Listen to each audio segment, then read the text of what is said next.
भगवत गीता भगवान व्यास कर्मयोग श्लोक 13 निर्वाण क्या आज्ञा निर्वाण मुक्ति मार्ग को निर्वाण कहते निर्वाण कहवा तो जहाँ पुनर्जन्म न थाए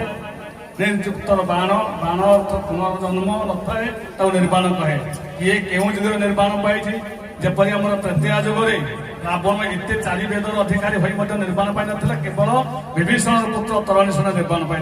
निर्वाण अर्थ मुक्ति जहाँकि पुनर्जन्म नुहे। आज्ञा से एक प्रश्न आपण को आज्ञा देखु निर्वाण अर्थ भगवान सानिध्य लाभ करवा किंबा भगवान सशस्त्र निधन हो निर्वाण प्राप्ति हेबा आगे जी भगवान हस्तर निधन हुए जहाँ तार पुनर्जन्म हुए ना तेणु भगवान सशस्त्र निधन हेले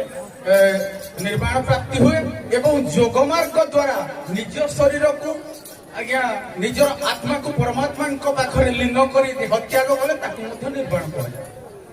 श्रीमद भगवत गीता रे भगवान व्यास कर्मयोग श्लोक 13 लिखिले भौतिक जीवन अवसाद को निर्वाण कहुए। भौतिक जीवन आम ए जो जीवन यापन कर भौतिक जीवन आपणकर मत भूल नुह पौराणिक मतरे श्रीमद भगवत गीता मतरे तत्व जदि आम नवा तार भगवान व्यास उल्लेख करती जे भौतिक जीवन जिते बेले अवसान घटे